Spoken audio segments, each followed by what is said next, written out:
Assalamualaikum warahmatullahi wabarakatuh. Halo semuanya, perkenalkan nama saya Yuni Lestari dengan nomor pokok mahasiswa 21742010001579 dari kelas 4A Fakultas Hukum Universitas Merdeka Pasuruan.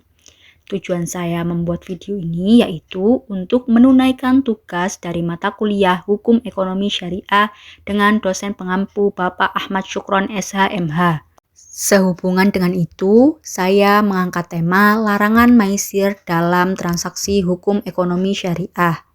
Untuk mempersingkat waktu, saya akan menjelaskan pada materi pertama, yaitu apa itu transaksi maisir. Yang dimaksud dengan transaksi maisir di sini yaitu merupakan sebuah jenis transaksi permainan yang di dalamnya terdapat persyaratan berupa pengambilan jumlah materi dari pihak yang kalah oleh pemenangnya. Atau hal ini bisa disebutkan dan dapat dipahami sebagai judi atau taruhan. Selain diharamkan, tindakan ini juga termasuk dalam kategori dosa-dosa besar. Ciri umum dari transaksi maisir sendiri yaitu adalah unsur spekulatif, merupakan berupa pengumpulan harta dari semua pemain dengan kesepakatan bahwa pemenang akan mengambil seluruh atau sebagian dari harta milik pihak lain yang berpartisipasi, sehingga keuntungan harta dapat dirasakan satu pihak saja. Qimar dan maisir adalah judi pada zaman jahiliyah, disebut pula sebagai juzur dan siham. Inti dari qimar dan maisir adalah bertaruh sekaligus mengadu nasib untuk menghasilkan keputusan siapa yang akan menang dan kalah, atau dikenal dengan game of change. Keduanya bukan merupakan sebab kepemilikan barang menurut Islam. Maisir dalam konteks keuangan artinya peluang seseorang untuk mendapatkan keuntungan finansial berupa jumlah harta milik pihak lawan ketika ia memenangkan suatu prediksi yang didasarkan pada untung-untungan semata. Jadi yang dimaksud tadi yaitu meskipun perbuatan maisir termasuk perbuatan yang diharamkan oleh Allah Subhanahu wa taala, tetapi Al-Qur'an sendiri tidak secara jelas atau secara clear menjelaskan tentang jenis dan bentuk hukuman terhadap judi. Mayoritas ulama sepakat untuk memberlakukan hukum takzir pada pelaku judi. Secara bahasa, takzir merupakan masdar atau kata dasar dari azaro yang berarti menolak dan mencegah kejahatan. Juga berarti menguatkan, memuliakan, atau membantu. Takzir juga berarti hukuman yang berupa memberi pelajaran. Disebut dengan takzir karena hukuman tersebut sebenarnya menghalangi si terhukum untuk tidak kembali kepada jarimah, atau kata lainnya dari membuat jera. Contoh dari transaksi maisir sendiri yaitu 1. Game online dengan konsep taruhan seperti Higgs Domino yang marak pada zaman sekarang.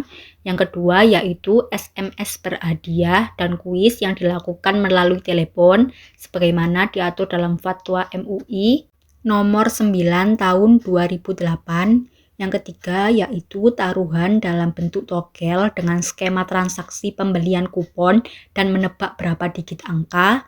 Dan yang keempat ada asuransi konvensional juga seringkali dianggap mengandung maisir karena terdapat spekulasi atas suatu sebab yang belum tentu terjadi di masa depan. Unsur maisir sendiri ada 3, yaitu 1. Adanya taruhan. Yang dimaksud dengan adanya taruhan yaitu merupakan tindakan yang bergantung pada suatu kondisi tidak pasti dengan disertai risiko kerugian bagi salah satu pihak dan keuntungan bagi pihak pemenang. Misalnya pertaruhan sejumlah uang supporter dalam permainan sepak bola. Yang kedua ada mukobil, yaitu salah satu unsur maisir adalah adanya mukobil, yakni mempertaruhkan uang atau harta terhimpun dengan tujuan memakan harta orang lain. Hal ini berbeda dengan bisnis karena taruhannya berupa resiko yang disertai adanya kerja keras untuk mencapai target. Yang ketiga yaitu pemenang mengambil harta pihak yang kalah. Hal ini tentu menimbulkan kerugian, padahal keduanya tidak saling memberi manfaat satu sama lainnya.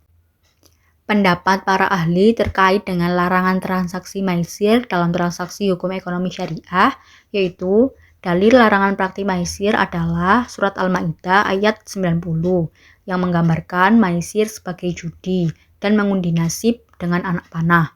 Kemudian pelarangan tersebut ditegaskan dalam hadis riwayat Bukhari dan Muslim bahwa ketika seorang muslim berkata, "Mari aku bertaruh denganmu," maka setelahnya ia harus bersedekah. Para ulama menafsirkan hadis ini sebagai larangan maisir, karena setelah umat muslim mengajak bertaruh, mereka harus memberikan kafarot atau sejumlah denda yang harus ditunaikan karena perbuatan dosa agar tertutup dan dampak negatifnya tidak menimpa kita di dunia maupun di akhirat. Dan alasan lain mengapa maisir dilarang adalah karena transaksinya hanya menguntungkan salah satu pihak, sedangkan yang lainnya akan menderita kerugian, sehingga sifat win-lose solution.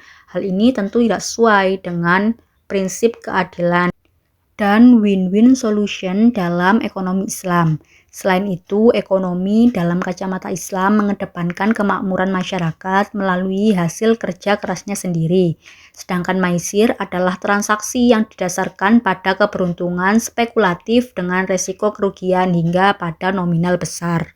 Jadi, kesimpulan dari pemaparan materi di video kali ini yaitu maisir yang berkembang sejak zaman jahiliyah hingga era perekonomian modern saat ini cenderung merefleksikan ketidakpastian dan keuntungan. Refleksi ini bisa dilihat dari hasil yang tidak jelas dan keuntungan atau kerugian yang hanya berpihak pada salah satu pihak. Transaksi yang inheren dan unsur grahar dan maisir berimbas pada ketidakadilan dan ketidakrelaan. Oleh karena transaksi ini dilarang dalam Islam. Maisir atau judi dapat diartikan dengan memperoleh sesuatu dengan gampang tanpa kerja keras atau memperoleh keuntungan tanpa bekerja, atau dengan kata lain segala sesuatu yang mengandung unsur taruhan dan permainan beresiko atau bisa disebut spekulasi atau gambling. Maisir dilarang dalam syariat Islam baik dari Al-Quran, As-Sunnah, dan Ijma'. Sehingga dalam kontrak muamalah bisnis, perdagangan syariah maupun bentuk transaksi ekonomi lainnya tidak diperbolehkan ada unsur maisir di dalamnya. Sebagai seorang muslim yang beriman, seharusnya lebih memperhatikan dan mempelajari kegiatan ekonomi yang dilarang dalam syariat Islam supaya tidak mendapatkan dosa. Seperti halnya melakukan kegiatan yang terlarang. Bagi semua umat muslim harus mempunyai niat yang benar dalam berinvestasi, karena niat yang salah akan menjerumuskan dalam bentuk kegiatan maisir. Maka dari itu kita perlu memahami suatu metode transaksi ekonomi baik jual beli maupun lembaga keuangan supaya terhindar dari maisir atau kegiatan yang dilarang lainnya. Okay, I think enough for this video presentation. Thank you for watching, and before I will say I'm sorry, I have apologized if I have many mistakes. The last I say, Assalamualaikum warahmatullahi wabarakatuh.